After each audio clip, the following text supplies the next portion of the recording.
Sige, start tayong recording. So, ganito lang ang topic natin for the whole midterm. So, data visualization. So, mabilisan lang ano. So, bakit kailangan natin mag-visualize ng data? So, mahirap kasing mag-interpret ng data through numbers lang. Although nakikita mo, halimbawa, standard deviation ko is specific number, pero kung ililipat mo siya sa graph, mas maintindihan siya ng general audience. Kung walang idea yung audience mo, ano yung mean, ano yung mode, anong standard deviation, ano yung variance, hindi nila actually mako-comprehend agad. Pero pag pinapakita mo through graphs, is maintindihan namin. Okay? Gaya nung ginagawa natin.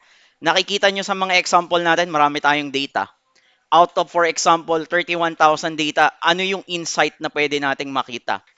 So, yung extraction kasi is part lang siya ng data visualization. Okay? Mag-e-extra ka ng data, then specifically, ano yung gusto mong ipakita? Through graphs. So, hindi pa rin mawawala dito yung data extraction. Kailangan nyo siya hanggang elective 3. Sinasabi ko sa inyo, no? Huwag nyo kakalimutan yung part ng data extraction. So, sinisimplify niya. By the way, yung mga image dyan is generated siya ng ChatGPT. Andali. So, para hindi ako makaka-copyright, since ina-upload ko siya sa YouTube, so original lahat yan. From DAL-E na model. Sabihin mo lang yung ganyan, i-post mo lang, enhances data exploration, magge-generate siya ng specific image. Okay? So number 3, mas madaling ipakita sa mga bossing kung ano yung nagiging trend ng data kaysa ang ipe-present mo is number. Ang weakness ng DALL-E, mali-mali yung spelling niya. Yan ang hindi pa nila masolve. Pag meron kang, yung image walang problema eh. Minsan, doble yung kamay, doble yung ulo. Pero AI yung gumagawa niyan. So, siguro, for the next 5 years, masosolve nung OpenAI kung paano maging precise yung text. Mapapansin nyo, hindi tama yung mga spelling. So, unang-una, pag meron kang sobrang daming data, halimbawa 1 million data, mahirap maghanap ng pattern through numbers lang. So, aminin natin. Ano? Kaya, kapag nakikita nyo sa TV, halimbawa, usually business side, may projection sila ng stock market value. Hindi naman nila pinapakita raw data eh. Ang pinapakita nila is yung graph. Para sa nag invest ng cryptocurrency, marunong magbasa ng candlesticks na graph, kung kailan siya papalo pataas at kailan siya papalo pababa. Okay, halimbawa, nagte-trade ka ng cryptocurrency. So, mas madali mong i-communicate. Sabi ko nga, mas madaling i-communicate sa general audience through graphs, hindi through numbers. So, maintindihan mo ba yung raw data side? Ano ba, ipe-present mo to sa company board? Ito po yung ano natin, sales natin. Kung titingnan mo dun sa left side, hindi nila maintindihan yan. So, ang nangyayari, through presentation, pag magde-decide ang isang company, 100% of the time, pinoro-project nila as graph. So, tinuruan ko na kayong mag-manipulate ng data in some way. So, ang next step naman ng pagiging data scientist nyo, someday, is i-project siya through graph. Sir, ilang klaseng graph? Sobrang daming graph. Pero syempre, yung mga basic ang pag-aaralan natin. Sir, ano yung mga basic graph? Line, bar, pie. So, yun yung mga scatter. Usually, yung scatter plot, yun ang sabihin ko ng 60% of the time, siya yung ginagamit sa machine learning. Scatter plot, yung may mga dot. Ano, Sir, hanggang ano lang axis natin in terms ng graph. Yung first part is dalawang axis lang, X and Y. Then, as we move forward, three-dimensional graphs. So, pwede tayong mag-project ng three-dimensional graph. Imposible na ang four-dimensional. Sabi ko nga, pag nakapag-research kayo ng four-dimensional graph, ipakita nyo sa akin. Ano, ipoproject natin is three-dimensional graph. Hanggang dun lang yung limit. Baka kasi may magtanong, sir, kaya ba ang 4-dimensional, 5-dimensional, 6-dimensional? Kontakin mo ako pag nakagawa ka ng 4. I-publish natin. So wala yung 4-dimensional. Kasi ang screen natin is limited lang siya. Ang sinasabi nilang ika fourth dimension is sensation na. Pag hinawakan ko yung graph, ano ba siya? Magaspang, smooth. Hindi ko naman nahawakan. Nahawakan ko siya sa screen, pero physically hindi. Okay? So, wag kayong mag-expect sa akin ng four-dimensional graph. Hanggang ano lang tayo, hanggang three-dimensional. So, ipapastrack ko lang ito. So, ang una nating part is gagamit tayo ng Matplotlib. Dalawang klase ang sikat na graph sa Python, isang Matplotlib tapos Seaborn. Yung Seaborn is anak na lang siya ng Matplotlib. Pero lahat ng graph sa Python is nakadepende sa Matplotlib. Kung makikita nyo, ang ini-import lang natin is yung capability niya na mag-plot. Hindi ko sinabing import Matplotlib as PLT. Sobrang laki ng library. So pag magsusulat kayo sa laboratory, pinasulat sa inyo yung code, paano mag-import ng Matplotlib, ayan, matplotlib.pyplot. Ibig sabihin, ito lang yung library ng Matplotlib specifically for graphing. Sir, ano yung PLT? Again, best practice. Lahat ng tutorial sa web is PLT yung ginagamit. So sabi ko nga, may freedom kayong baguhin yan, pero since ang mga code sa labas is yan din yung ginagamit, so PLT yung gagawin natin. So graph lang yung gagawin natin, ano? So ang graph, pag gumagamit ka ng Matplotlib, is nag-uumpisa sa figure. So may instance ka ng PLT, sige import ko muna, no, isa-isahin natin. So nag-import ako nito, hindi ko alam kung magagamit ko yung NumPy, definitely yung pandas magagamit ko siya. So yung plt.figure, siya yung nag-uumpisa kung paano ka mag-graph. Iba ang figure dito, iba yung axis. So malinaw, yung figure, ito yung container ng graph. Yung axis, dun mismo yung graph dinodrawing. Okay? Parang may picture frame ka. Yung picture frame mo, yun yung figure. Yung painting mo, yun yung axis. So, kailangan maintindihan yung concept na yun. So, ang unang gagawin natin is napakasimple lang na line graph. Pag sinabi mong PLT figure, gumagawa ako ng container para sa graph. Then, ang kasunod niya, ano yung PLT plot? Pag sinabi mong PLT plot, line graph, automatic. Sir, ano yung 1, 2, 3? Ito yung x-axis, ito yung y-axis. Nagigets? Meron akong coordinates na 1, 4, 2, 5, at saka 3, 6. Kailangan magkaparehas na dimension yung x at saka yung y. Kung 5 yung x mo, 5 yung x mo kantos, kung 5 siya, so dapat 5 din yung y. Bakit kayo nag-break? Tama. Kung meron kang 5x, meron kang 5y's. So may reason. Okay? So remember, sir, lagi bang plot? Hindi, pwede nating baguhin 'yan. Bar. Ibig gagawa ko ng bar chart. Pero ang ituturo ko muna sa inyo yung core ng graphing. Madaling magbago ng type ng plot, pero yung core muna ituturo ko paano gumawa. So unang-una kailangan may figure, anong klaseng graph, then ano yung PLT show. Yung PLT show, ganito kasi yan. Gagana siya kahit walang PLT show. Pero medyo madumi. Nakikita nyo kung saan memory inilagay niya yung graph. So yung PLT show, ini-eliminate lang niya yung extra context dun sa kernel natin. So nawawala siya. So ito yung simpleng line graph. So pag nagtitesis kayo, inire-recommend ko na wag na kayong gumamit ng Excel. Very limited ang capability ng Excel in terms ng customization. Sa Matplotlib, meron kang full control kung paano mo i-modify yung graph. Kung gusto mo mabilisan, Excel. Pero kapag magpa-publish ka ng research, kagaya ko, hindi sila tumatanggap ng Excel graph.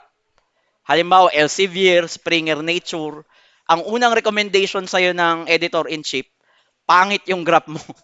Pag ginawa sa Excel, consider using Matplotlib o kaya yung R library. So, hindi sila tumatanggap ng Excel. So, bakit? Limited kasi ang resolution ng Excel. Dito, pwedeng gumawa ka ng graph na pwede mong i-print kasing laki ng billboard sa EDSA. Pwede mong pataasin yung resolution. O, kahit i-save mo siya as PDF, kitang-kita pa rin kahit i-zoom in at saka i-zoom out mo siya. So, question muna, sir, ano yung nagiging value sa side? Kapag hindi ka nagbigay ng limits, automatically computed siya. Bahala siyang mag-solve kung anong limits. Gaya nito, ang pinakamalaki sa x ko ay 3, so hanggang 3 lang. Auto-compute. ang pinakamalaki ko sa Y ay 6. So mag-uumpisa ako. Ito, pwede mo tong i-customize na mag-umpisa ka sa 1. Pero ino-auto-compute na niya, ino-auto scale na ba niya? Wait lang, nagre-record ba tayo? Okay. So ino-auto scale na niya. Pero pwedeng meron ka diyang full control na sinasabi ko na wala sa Excel. Kung gusto mo 1 to 100 yung ano mo, yung y-axis, pero ang value mo is from 1 to, halimbawa, is 3 to 6 lang. Okay? Ito yung pinakasimpleng implementation ng data visualization. Gagawa ka ng figure, anong klaseng graph, then ipapakita mo. Ito yung sample. Sir, paano na save yung figure dyan? Since ito ay web-based application, pwedeng isave as mo agad. Ito yung ilalagay mo, halimbawa sa chapter 4 ng thesis mo. So, pwedeng ganyan. Okay? Sa Excel kasi, ang gagawin mo, i-screenshot mo siya. Tapos, ipe-paste mo siya. Pag in-screenshot mo siya, ang resolution yun is naka-base kung gaano kaganda yung display mo. Kung 4K yung display mo, hindi malaki yung resolution ng graph. Dito nako-control mo yung magiging resolution. Yan yung simpleng line graph natin. Sir, ano pang pwedeng customization? Pwede mong baguhin yung dimension ng figure. By default, parang sinasabi mo dito, 10 by 5 inches tall.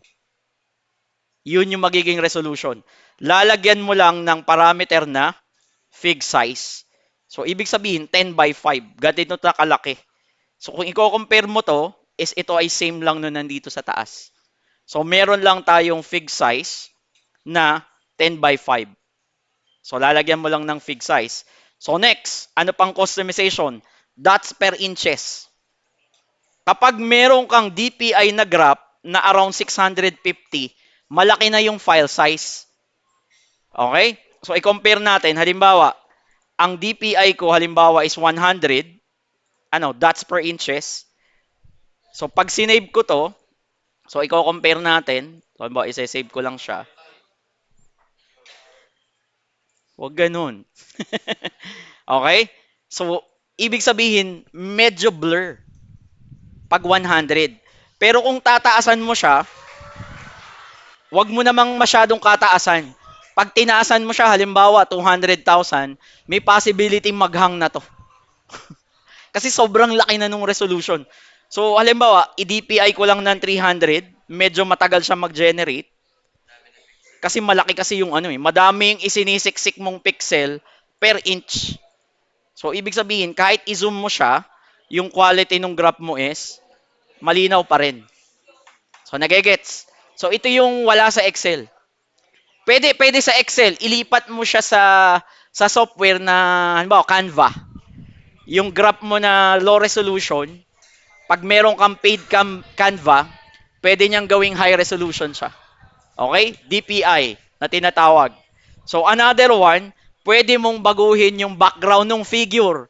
Remember, iba ang figure sa axis. Mamaya pa tayo sa axis. So, pwede mo siyang baguhin face color. Ang background is magiging yellow. Sir, lagi bang yellow? Hindi naman. Familiar kayo, di ba, sa CSS? Pwedeng hexadecimal value. Pili na lang kayo ng kulay. Okay, halimbawa, A, B, C, D, E, F. So, yun yung magiging background. Pero, pwede din yung mga reserve words. Halimbawa, green. Okay, pwedeng ganyan. Pero binago ko na siya, Okay? So, kung hindi ka makapamili, maghanap ka na lang ng combination ng hexadecimal number. Tumingin ka na lang sa Photoshop kung anong klaseng background yan. Tapos, frame visibility. So, dinadagdagan natin yung settings. So, meron akong face color, frame on equals false. So, mawawala yung frame ko lang. Meron kasing gustong mag-graph is wala yung frame na tinatawag. Anong napansin nyo doon sa graph natin? May changes ba? Lumaki ba o lumiit siya? So, wala. Dinidisable ko lang yung background. So, yan yung core. Ulitin ko lahat ng gagawin mong graph is magmumula sa figure. Figure, anong size, anong property, kasunod, anong klaseng graph, then ipakita mo yung graph. Tatlong process. Figure, graph, optional yung show. Pero kung ayaw mong maalibadbaran dun sa nalabas na random na character sa ilalim, i-show mo siya. Okay? Yaan ay figure. Nasa labas pa lang tayo. Next. Doon naman tayo in terms ng axis. Pag sinabing axis, ganito lang ang definition yan. Diyan mo makikita yung mismong graph.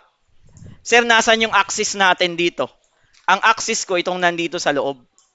Yung figure ko, yung pangkalahatan na nandun sa labas. Okay? So, mag import lang ulit ako, tatlong library.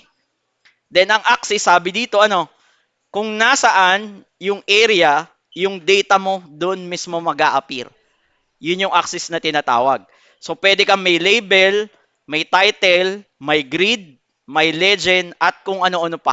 May mga annotation. So, ang pinopromote ko lang sa ang Matplotlib library is full control ng graph. Hindi ka limited in terms ng customization. Ano, tinatawag nga nila tong industry grade na graphs. Kasi ito talaga yung ginagamit sa industry. So again, axis background. Pag sinabing axis background, background mismo nung nasa loob. Kasi yun yung axis natin. So for example, i-define ko muna siya sa isang figure. Hindi kasi gagana kapag idiretso mo siya ng PLT. So sample nito ano, PLT.GCA set face color light blue.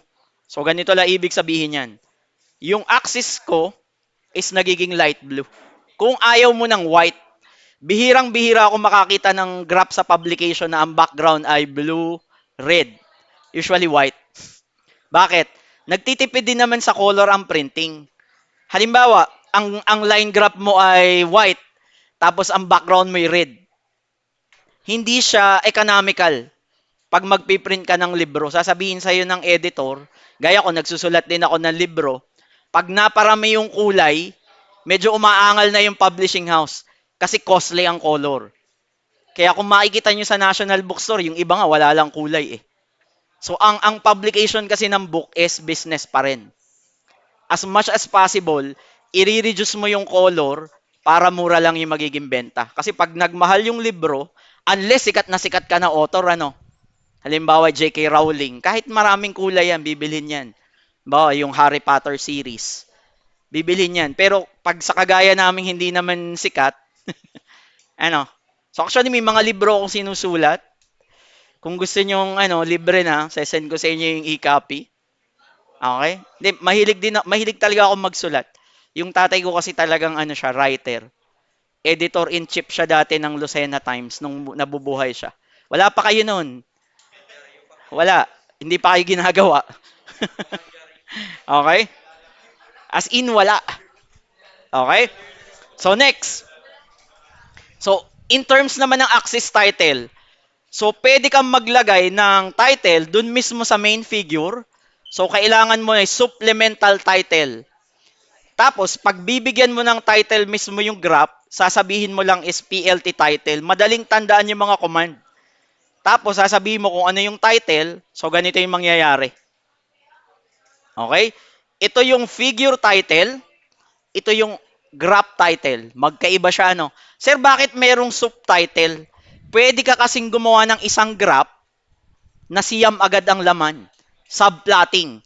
Ibig sabihin, meron akong malaking graph, meron akong siyam na graph sa loob. In one shot, hindi ko magagawa ang subplotting sa Excel. Ano, sir, pwedeng iba-iba yung size? Pwede. Yung row 1 mo, halimbawa, tatlong column agad yung kinain, yung row 2 mo, dalawang column lang yung isa, tapos yung isa ay maliit. Parang irregular shape yung mga plot. Pwedeng-pwede. Possible siya. Okay? So, ulitin ko. Pag sinabi mong supplemental title, yun yung title ng figure. Pag sinabi mong PLT title, yun yung mismong title ng axis. Question.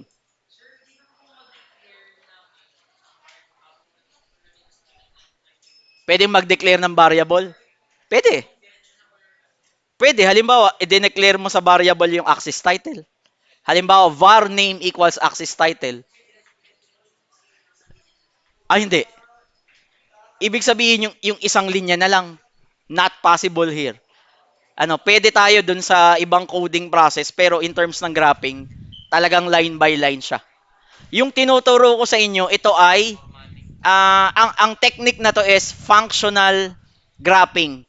Meron tayong object-oriented graphing.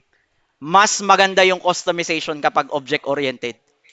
Okay, ito yung pinakasimple pa lang ha. Babalik tayo sa OOP.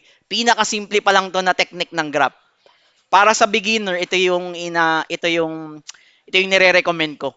Pero hindi ako ganitong mag-graph. Inihiwalay ko yung axis at saka yung figure. Tapos gumagamit ako ng mga for loop. Halimbawa, mag-graph ka ng 36 graphs agad, specific data. So gagamit na lang ako ng for loop. So ganyan yung ginagamit. So yan yung axis title. So sir, ano pang meron? Siyempre, kung meron kang axis title, pwede mong lagyan yung X and Y. Nagegets ba? So ang keyword natin is X label at saka Y label. Ito siya. Oh. So kung titingnan mo, X-axis label, Y-axis label. Depende kung anong gusto mong name. Pwedeng halimbawa, income versus inflation. So nagegets? Okay? Pwede ding lagyan mo ng grid. Ito, hinihiwalay ko na. Oh. So sabihin mo lang, PLT, gusto kong makita yung grid, color red, line style is dotted, may link doon sa ilalim kung saan mo makikita yung mga possible values. Line width, gaano kakapal yung width, gaano siya ka-transparent. Nasaan sir ang grid? So kung i-execute mo siya, yun yung grid. Okay? Pwedeng ang alpha mo is 0.5. Bihira naman mag-grid na malaki yung line width eh. Sa totoo lang. Bihira. O ganyan. So halimbawa, bihira din na sabihin mong line style mo ay solid. Usually broken lines ang grid. Pero kung ganyan ang design mo ng graph, edi ganyan ang design mo. Okay? So pwede din yan. Palabuin mo lang na masyado. Nagwo-work yan pag malabo ang yung isa. Okay? So pwedeng ganyan. So next, legend. So syempre, kung meron kang graph, kung multiple lines na yan, para saan ba yung line 1? Para saan ba yung line 2? So pwede kang gumawa ng legend. Ano lang idadagdag mo? Maglagay ka ng label. So ulitin ko ito yung line graph natin. Ito yung line graph. Ito yung grid. Pwede ko siya lagyan. PLT legend, ano yung location? So tanggalin ko muna itong B-box anchor So pwede ko sabihin upper right, lower right, pwede ko sabihin center left, center right, o kaya center. So sir, baguhin mo nga. Halimbawa ito ay center. Hindi gagana itong legend kapag walang label yung plot mo. Okay? So halimbawa, in-execute natin. So ibig sabihin yung legend ko nandun sa gitna.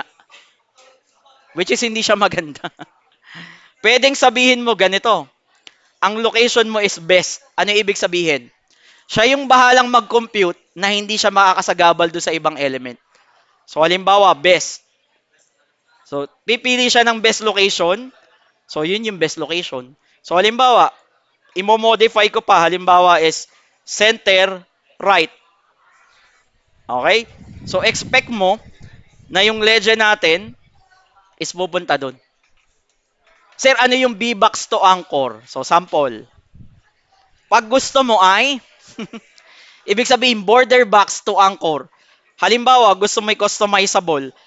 Ibig sabihin, yung upper left, yun yung iyong origin. So, for example, ginawa ko tong halimbawa is, ang x-axis ko, for example, is 0.25. So, nandito siya. So, tingnan lang natin kung ano yung magiging result.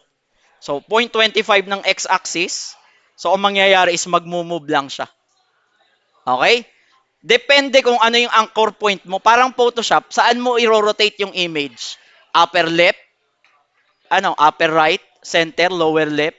So, yun yung ibig sabihin. Pero, para sa akin, enough na tong upper left. Nangyayari lang to kapag sobrang dami ng line, nakakasagabal na siya. So, yung pag sinabi mong B-box to anchor mo 01, pupunta pa rin siya sa left side. Kasi nandun yung origin ko eh. Sir, pag ginawa ko tong halimbawa ito, saan mo to aasahan? Taas o ibaba? So pag sinawa mo to, ganito yung aasahan mo dun sa dun sa legend natin. Andun siya sa taas. From here, nandun siya sa taas. Y-axis pataas. Ang origin ko dito, tama. Sabi mo kasi upper left. Okay? So, ibig sabihin, pag 2 dun sa taas, pag negative, ay dito naman sa baba. So, yung ibig sabihin ng ng VBAX to anchor.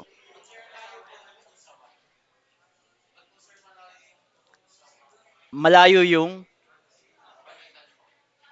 kasi sabi mo 2 units above eh. Ang origin natin kasi is upper left. So, ang zero, ang axis mo, ang coordinates mo, ay magbabase dito kung saan siya nakalagay. Okay? Gaya nito, pag ito yung nilagyan ko halimbawa ng 1, i-expect mo to nandun na siya sa labas. Expectation nandun na siya sa labas. Ayun. Parang yung magiging anchor point. Pero sabi ko nga, ito'y bihirang-bihira lang gamitin. Ano, kapag gusto mo talagang ma-fine tune kung saan siya ilalagay. So, yun yung magiging legend natin. Sige, tapusin ko lang ha. Hingi lang ako ng extra 10 minutes. So, ticks. So, ito, inihiwalay ko na, yung nakikita mo sa taas, is ito na rin yung settings na dinadagdagan lang natin. So, pag sinabi mo namang ticks, ano yung ibig sabihin ng ticks? Ano yung Garapata. Ano yung makikita mo dun sa side? Okay? Pwede ko sabihin ganito eh. Ang numbering ko is hanggang 7. Kahit na ang kahit na ang number ko, for example, is hanggang number 6 lang, pwede kong dagdagan yung maximum value niya, for example, hanggang 7. X and Y from 1 to 7. Okay? Hindi ko alam kung nakokontrol mo siya sa Excel. So, pwedeng hanggang 7, no? So, yung graph mo, mag-iiba. Liliit siya kasi hanggang dun lang yung value niya eh. Nagigets ba? So, yung X-Tix. Sir, pwede ba ang X-Tix ko ganito? Halimbawa ay by 2s. 0 to 4. Halimbawa ay 6, 8. Ito ay 10. Tapos gagawin kong 12. Pwede ba yan? So, pwede din naman. Kaso, yung graph mo is hindi maganda. 0, 2, 4, 6, 8, 10, 12. Customization. Okay? Pero ibalik natin sa dati. Nag-e-error siya. Usually kapag hindi magkasing size. Kapag hindi ordered, hindi. Kailangan may chronological order. Siyempre, mauna muna is mababa pataas. Pwede naman, kaso, posible mag-error siya. Oh, halimbawa, kulang ako ng isa. Ba, sinadya ko lang na kulang Sasabihin yan is ganyan. Hindi siya mag-e-error, pero hindi naman maganda yung pagkakagraph mo. As much as possible, may ka-partner. Pairing ang graph, X and Y. Ganon din sa X-Tix. So, ibig sabihin, pwede ko na itong tanggalin. Limits. So, ito, medyo So, ang limit ng graph natin, sinabi natin ang X-Tix natin is 1 to 10. Tapos, kinonvert natin siya sa list. Sir, bakit list? From NumPy array, i-convert ko sa list. Kailangan kasi ng line graph ay list, series, or data frame. Alin man sa dalawa. So, meron tayong text na 1 to 10, then meron tayong limits from 0 to 10. So, ganito yung mangyayari do sa graph. Okay? So, ang limitation ko is 0 to 10. Ito yung limits, 0 to 10. Ang x-text natin is 1 to 10. So, pwede din naman. Sir, how about ang limit ko is, halimbawa, ginawa ko siyang 1 to 12. Anong magiging itsura ng graph? Meron tayong bakante na grid. Yun yung ine-expect mo. Sabi mo kasi, ang limits mo ay 1 to 12, pero ang x-text mo naman is 1 to 10 lang. So, medyo hindi maganda yung magiging design. Pero kung ganito yung design ng graph mo, so again, possible din naman. Kung talagang gusto mo siyang gawin. So, in terms ng text, medyo madami to. So, yung title, pwede mong gawing kulay blue. Font size ay 14. Font weight ay bold.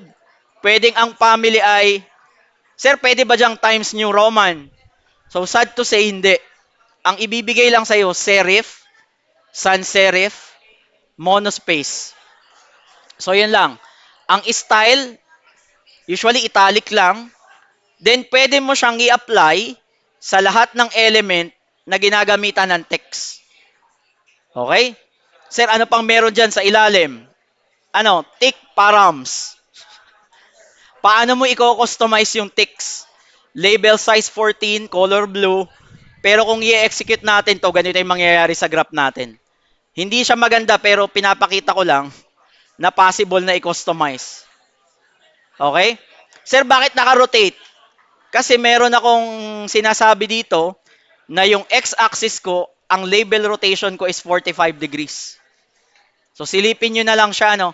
Yung y-axis ko is 90. Then ito yung mga specific width. Sir, ano yung direction na in-out? So tingnan nyo yung y-axis. Pag sinabi kong out, yung text label ko, yung line, is nasa labas. Ito siya, oh. Pag sinabi kong in, yung specific label natin, in terms ng y, ay nandun sa loob. Yung in-out, halfway. Yun yung ibig sabihin ng in-out. Nasa loob ka at the same time nasa labas. Ang default niya is out. So, pwedeng ganito. So, pwedeng ganyan i-customize mo siya. In, out, tsaka in, out. Pag gitna, edi in, out lang. Ibig sabihin, yung portion ng text mo nasa labas, yung portion ng text mo is nandun sa loob. Okay? Anong difference, sir, nung limit? Gaano karami yung limit, tapos yung text, gaano yung i-display ko na, na text. Okay? So, tapusin lang natin. So, pag magko-customize ka naman ng line, since line graph tayo, So, pwede kang gumamit ng color, line style din, tsaka line width. So, ito lang yung tingnan nyo. Itong side na to. So, pwedeng ganyan. Okay? So, next, horizontal at tsaka vertical line. For example, meron kang minimit na threshold. So, tingin ka doon sa green. Ito yung vertical line. Yung blue ko, yung magiging horizontal line. AXH line, AXV line. Saan papatak na Y? Saan papatak na X? Anong kulay? Anong line style? Ano yung line width? Full control. So, ibig sabihin, marker size. Kung gusto nyo, every point is meron siyang tinatawag na marker. Halimbawa, H, hexagon. So, yung settings niya, makikita mo na lang dito. Binigyan ko na kayo ng link. So, marker, edge color blue. So, marker size. So, ganito yung mangyayari sa graph. Meron ako specific marker. Ito yung marker, oh. Hex. Sir, ano yung mga possible value? Letter O. Ibig sabihin yan ay circle. Sir, ano pang meron? Halimbawa, caret. Hindi ko alam kung ano yan. Pero meron yan. Triangle. Para ma-distinguish mo lang, itong triangle line ay inflation, itong square line, halimbawa income. Para ma-distinguish mo lang. Z-order. Sir, ano yung Z-order? Kapag dalawa na yung line mo, for example, sino ba yung mauuna? Halimbawa, yung black, ito yung kulay, kulay black, pwede ko siyang ilagay sa likod. Pag mas mataas yung C-order, which is 5, siya yung nandun sa ibabaw. Parang CSS lang, Z-index. So, yung black ko nandun na sa ilalim, yung aking red nandun na sa ibabaw. Mas malaki ang C-order, siya yung nandun sa ibabaw. Okay? Pero bakit lalagyan mo pa niyan kung pwede mo namang bigyan ng transparency? So, ganito yung mangyayari. So, kita mo yung both lines. Hindi sila nag interfere sa isa't isa. So, tapusin lang natin, cap style. So, sample, ang line style natin ay solid, tapos ang cap style natin is round. Ang kulay natin is black. So, pansinin nyo lang, yung line ko is rounded. Ila ibig sabihin nun? Pag sinabi mong bat, hindi to puwet. Ibig sabihin, tinapyas. Tinapyas ko lang. So, ito, bat, yung red. Merong isa kaso hindi ko makita yung difference niya. Projecting. Ayun sa side. So, medyo hahaba lang yung line. Yan yung projecting. Mas maiksi kasi yung plot siguro to. So, mas maiksi lang siya na type.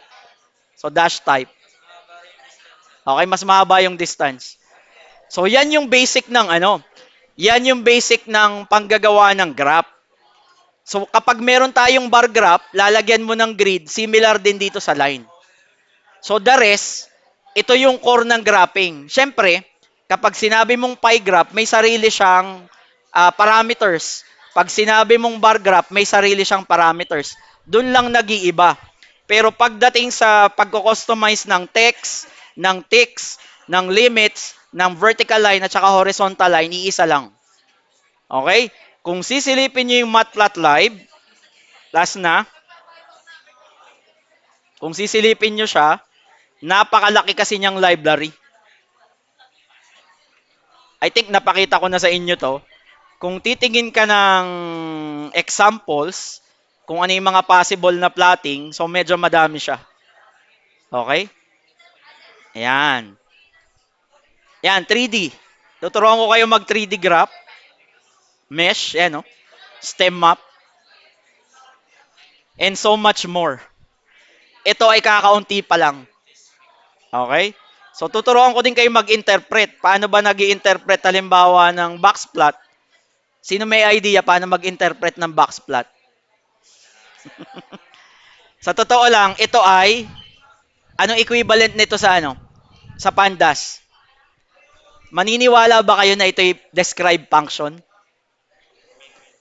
May minimum, may maximum, minimum, maximum, median, 50th percentile, 25th percentile, 75th percentile. Ito na yung describe. Sinamari lang niya sa graph. Okay?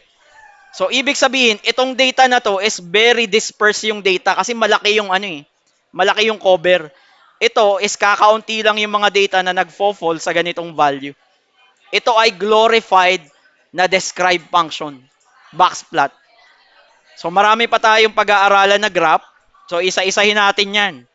Ano yung mga best practices and paano mo siya i-interpret. So, gaya nito, stem. Ito, stem graph. Medyo 3-dimension na siya. Parang spiral, oh, tinatawag. So, ang gamit na gamit, pag nagde-data science, sa totoo lang is, ito. Sa totoo lang, ito yung gamit na gamit. Scatter plot. So, 65% of the time, pag nagma-machine learning ka, kaya na siyang i-project ng scatter plot. So, ito yung usually ginagamit. Tsaka line graph, second. Bar graph, hindi masyado. Mesh graph, yes. In terms ng 3D. 3D scatter plot. So, yun yung mga gagamitin natin. So, marami tayong graph na pag-aaralan na hindi nyo nakita nung high school kayo. Papakita ko sa inyo. Kasi puro midterm natin is all about graphings lang. Okay? Sir, paano ang exam dyan? I-drawing nyo sa papel. Hindi, joke lang. Mahirap mag-drawing ng graph sa papel. Sa totoo lang. Parang sama ng tingin niya, no? Alam ba, ipapadrawing ko to. Ito, medyo mahirap na eh. Okay? So, wala tayong drawing sa kung saan. So, ang gagawin lang natin is lahat is computerized. Okay? So, thank you.